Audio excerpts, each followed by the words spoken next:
আজকে আহ, এটা যেটা বলবো এপিসোডটা সেটাও হচ্ছে পাঞ্চকুলাতেই।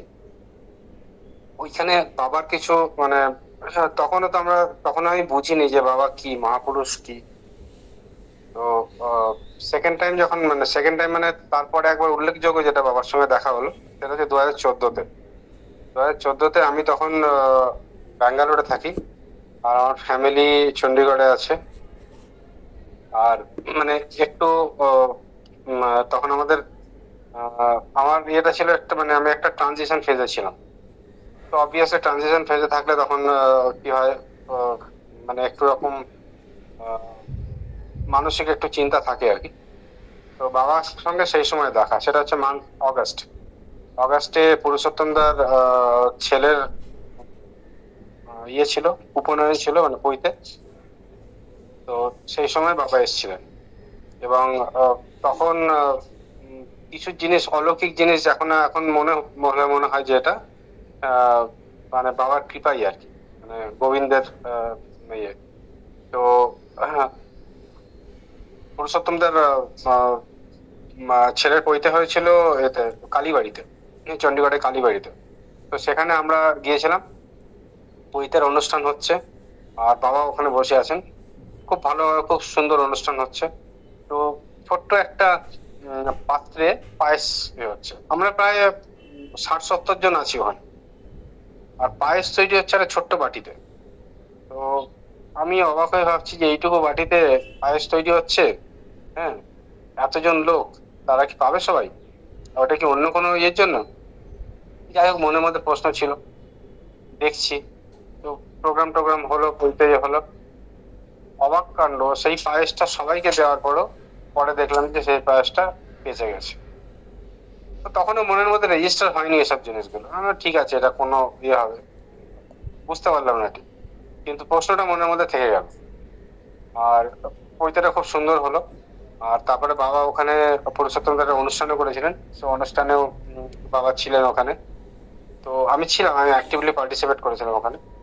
আর তারপরে যে উল্লেখযোগ্য ব্যাপার সেটা হচ্ছে যে বাবার সঙ্গে তারপরে যে ঘনিষ্ঠতা শুরু হলো সেটা আর একটু বাড়তে শুরু করলো। পুরুষোত্তমদের বাড়িতে একদিন বসে আছি বাবার সঙ্গে। বাবা সেই দিন প্রায় 10 10 মানে 7-8 দিন ছিলেন ওখানে। তো পুরুষোত্তমদা বসে আছে, বাবা আমাকে হঠাৎ করে জিজ্ঞেস করতে শুরু করেন, আচ্ছা তোমার বাড়িতে কে কে আছে, তুমি কোথায় ইয়ে করো? তো আমি বললাম, বাবা আমি তো ব্যাঙ্গালোরে আছি, আমি ছুটিতে এসেছি, কয়েকদিন ছুটি নিয়ে এসেছি। আচ্ছা।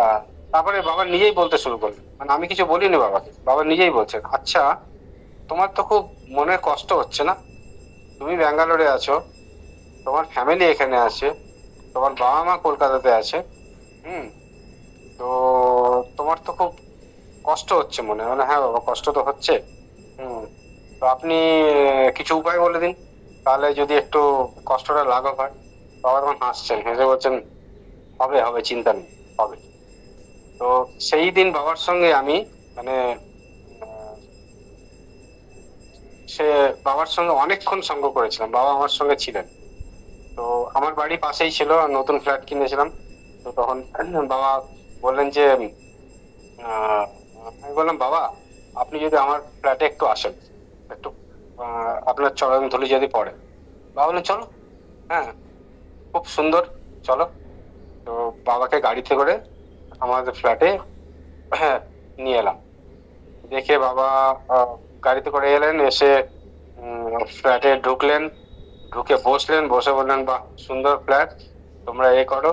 এবার আমার ছেলের সঙ্গে বাবার কিছু কথোপকথন শুরু হলো। তো চৈতালি বলছিল, বাবা ও তো মিষ্টি খায় না। এটা কত প্রসঙ্গে এসেছিল যে, তো বাবা বলছে ও আগের জন্মে মিষ্টি ইয়ে সব খেয়ে এসছে, মানে ওর আগের জন্মে কোটা শেষ হয়ে গেছে, মিষ্টির কোটাটা আগের জন্মে শেষ করে এসছে। ওই জন্য ও চিনি খায় না। তারপরে বাবা ওখানে বসে আমাদেরকে 4টে মন্ত্র দিলেন। এই যে বাবার যে সিদ্ধ মন্ত্রগুলো আছে তার 4টে মন্ত্র আমাকে দিলেন, বললেন যে তুমি এই মন্ত্রগুলো পড়বে।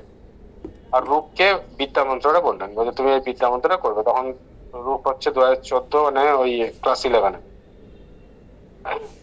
তো আহ, বলে বাবা অনেকক্ষণ বসলেন, বসে তারপরে পূর্ণিমাদির ফোন এলো, বলছে তোরা আয়, বাবা তো সেবার টাইম হয়ে গেছে। হুম। সত্যি কথা আমার মনেও ছিল না বাবার সেবার টাইম হয়ে গেছে, বাবা এত ইয়ে করছেন আর কি। বাবা মানে বিভোর হয়ে আছে। আর গাড়িতে চলতে চলতে বাবার সঙ্গে কিছু কথোপকথন, তারপরে বাবার সেবা করার পর আমরা আবার বেরিয়েছিলাম। তো সেবা- তার ইয়ের যেটা সেটা হচ্ছে যে আহ, বাবা বলছেন যে আমাদের কলিযুগের যে বয়স, হ্যাঁ, সেই সম্বন্ধে বাবা কথা বলতে শুরু করলেন। তো কলিযুগের বয়স কিরকম বলছে, আমি বললাম বাবা কলিযুগে তো অনেক ইয়ে, আমরা তো এখন জাস্ট কলিতে প্রবেশ করেছি। বাবা বলছে হ্যাঁ 4,32,000 এরকম কিছু একটা ইয়ে বললেন যে এত বছর বয়স। আর এখন তো তোমরা কিছু বুঝতে পারছো না, 2014তেই বলছেন, তোমরা 2014তেই তখন বলছেন গাড়িতে যে এরপরে কিন্তু ভয়ঙ্কর দুর্যোগ আসবে, যে অতি বৃষ্টি, হ্যাঁ অতি গরম, অতি শীত, এরকম একটা অবস্থা হবে। আচ্ছা, লোকেদের ভয়ঙ্কর ভয়ঙ্কর রোগ হবে যেগুলো ডাক্তাররা ধরতে পারবে না। হুম। মানে এত ঠান্ডা পড়বে বা এত গরম পড়বে, এত ঠান্ডা পড়বে যে মাংস গলে পড়ে যাবে। হুম। গরম এত হবে যে সহ্য করতে পারবে না। হ্যাঁ, এইরকম যুগ আসছে, সময় আসছে। হুম। তো তখন 2014তে তখন বুঝিনি, তো তখন ঠিক আছে, আমাদের চোখের সামনে তো ওসব জিনিস দেখছি, আমি বললাম হ্যাঁ, শুনে রাখলাম বাবার কাছে। তো বললাম বাবা তাহলে কি হবে? বলছে না ক্রমে ক্রমে হবে, সবকিছু নষ্ট হবে না একসঙ্গে, কিন্তু কিছু জায়গায় ধ্বংস চলবে, কিছু জায়গায় এরকম ইয়ে চলবে আর কি। হুম। তো এটা হচ্ছে আহ মানে প্রকৃতি আবার নতুন করে নিজেকে সাজাবে, এরকম ভাবে বাবা বললেন আর কি। তো আমার মনের মধ্যে সেই প্রশ্নগুলো ছিল, সেগুলো বাবা কিছু উত্তর দিলেন। দেওয়ার পরে আমরা আহ ঘুরে আবার সে পুরুষোত্তম দার ভাইয়ের বাড়িতে গেলাম। ওখানে বাবা কিছুক্ষণ থাকলেন, থেকে তারপরে সেই দিন পে করেন। মানে সেই দিন আমি বাবাকে অনেকক্ষণ পেয়েছিলাম এবং বাবার সঙ্গে অনেক কথা হয়েছিল। তো আহ, তখন দেখছিলাম যে কত সরল, হ্যাঁ, এবং কত, আর এক একটা জিনিসের প্রতি বাবা যখন যে কথাটা বলেন তখন তার মধ্যে যে গভীরতাটা থাকে, সেই গভীরতাটা মানে মাপা খুব মানে ইয়ে, উম, কতদিন পরে যে সেই কথাগুলো আসল মর্ম বুঝতে পারি। মানে এখন যে 2014তে যে কথা বলেছেন সেই কথার মর্ম আমরা এখন হয়তো বুঝতে পারি একটু, তাও পুরোটা না। তো এই কিছু কথা আমার এখন মনে ছিল, সেগুলো আমি লিখে রেখেছিলাম, এগুলো এই নোটগুলো, এগুলো আজকে বললাম। কালকে আবার শুরু করবো, কারণ তারপরের থেকে আমার জীবনের নতুন অধ্যায় শুরু হবে। কারণ আমি এখনো দীক্ষা নিইনি বাবার কাছে, কিন্তু এই যে 2014তে বাবা আমার কাছে এলেন, যে আমাদের দর্শন করলেন, তখন পুরুষোত্তম দা একটা কথা বলেছিলেন আমাকে যে দেখ বাবা হয়তো এইবার তোর জন্যই এখানে এসছে। আমি বললাম তুমি কি বলছো? আমি একটা নগণ্য ইয়ে, আমি কিছু জানি না, আমি আমার কোনো আইডিয়াই নেই এই ব্যাপারে, আমার জন্য বাবা এখানে আসবেন, এরকম কোনো কথা হতে পারে নাকি? হাসছিলেন পুরুষোত্তম দা, বলছে দেখ এরকম হতে পারে। তো এই কথাটা হলো। তারপরে এর পরের কাল থেকে আমি যেটা বলবো সেটা হচ্ছে আমাদের নেক্সট এপিসোড, যেখান থেকে আমার দীক্ষা শুরু হয়েছিল এবং দীক্ষার পর থেকে যে জীবনে যে চেঞ্জটা এলো সেই চেঞ্জটা আমি বলবো আর কি।